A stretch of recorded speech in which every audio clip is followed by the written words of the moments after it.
Good morning. Welcome to the Mourne Media Center. The Media Center is part of the original building that was built here at Mourne. The Media Center used to be a gymnasium, and it was built in 1952. As you can see, there are no windows here in the Media Center, and it is quite old. We are actually moving to a new facility in another year, so they did not really want to put a whole lot of money into this facility. So let me take you around. I do have two storage closets here, up here in the front. Where I just kind of put extra paper, testing materials, etc.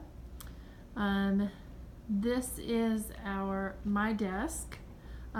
We also have a printer that students can use to print, or teachers can use to copy, because some of our students do not have printers at home, and so they're free to use that. We do have one-to-one devices here at Mourne, and so students can print directly from their device. This is my desk, where I do most of my work. This is a seating area for students to be able to come in and relax. This section is our popular series. I found that kids came in and kind of asked for the same books a lot of times, and they wanted to know, what is book one, what is book two? So I pulled all of my popular series out, so for easy access for my students. This is another workroom back here, and it's kind of messy right now because we're getting ready for testing, and so I've just kind of been throwing stuff back there. I do have a poster printer and a laminator. I'm the only one that uses those, so I do all of the big printing and laminating for my teachers. This is our Battle of the Books shelf. We compete in Battle of the Books and do very well every year. So this shelf is books that are pulled aside for them. When this was converted from a gym to the Media Center, they built a stage up here. This is just kind of a hangout space as well. Up there at the top, there is a couch over in the corner, high tables where students can go. It's also kind of a mess because my Battle of the Books kids were up there and kind of left it, so that's typical. This is my fiction section, and so you can see it is quite small. My total collection is 3,500 books. So we are excited about moving because right now we just do not have space for a large collection. But I try to add books that students have requested. In this fiction section, I sent out a survey not too long ago asking students for suggestions. And you can see this is kind of a work in progress where I have my Bob kids are helping to redecorate a little bit, so they put these end pieces on and are working on some posters to put on. This is student-made artwork that they made for the Media Center.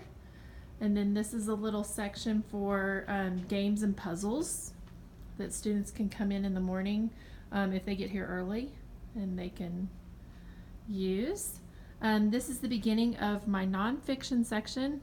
This is also a work in progress because we are currently genrifying the nonfiction, which is not a typical thing to do, but I'll show you what that looks like in just a minute. This is our history and culture section.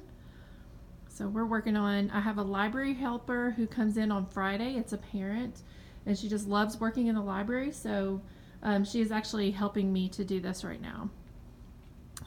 This is a service learning project that one of our students did, and he asked if he could come in and set this up. And this is talking about hunger and food waste. And so he did a research project on it and then set up this little display for the Media Center because we encourage them to do some real world application. These are just new books that we got, and I have just a little shelf right now. It's kind of out of place because that is set up. And then I'll show you what the nonfiction looks like where we finished it. So the way that we did this, I surveyed the teachers, and then I took their unit plans and I came up with topics that they would be covering this year. And then I looked at my collection and I sorted it by those topics. So here's my 7th grade. They kind of requested diseases, human body. My 6th and 7th grade PE classes do drugs and alcohol unit, and then nutrition. So I kind of let my collection, but also my teachers and the curriculum guide what topics I would sort the books into. And animals down at the bottom. And then this section is our foreign language and reference. So as you can see, we are building our foreign language collection. And then this is the biography section. And so we have sorted books alphabetically on these. And that's also a work in progress. And then my library helper does, she set up this little station. We got some new books in. She's been covering those for me and helping to catalog, because I do a lot of different roles in the school, so I don't always have time to get to the catalog. And then as you can see, our tables, we actually got a grant recently to purchase new furniture. We're waiting until we make the move to the new school and just kind of revamp all of our tables. These we do not like because they're old computer tables. They are very heavy. And then as you can see, you always hit your knee if you sit at the end on those things. One of the things that I'm very proud of in our media center is the multicultural look to it. Our parents, we do live in kind of an affluent area. Our parents and our students travel quite a bit. And so they donate a lot of artifacts to our media center. And so I'm actually working on, one of the parents donated some dresses from China. And so we're getting them hung up, similar to what I did with this. And so you can see we really try to emphasize that in the media center. And that is all, and thank you very much for taking a tour of the space, and we hope that you have a great day.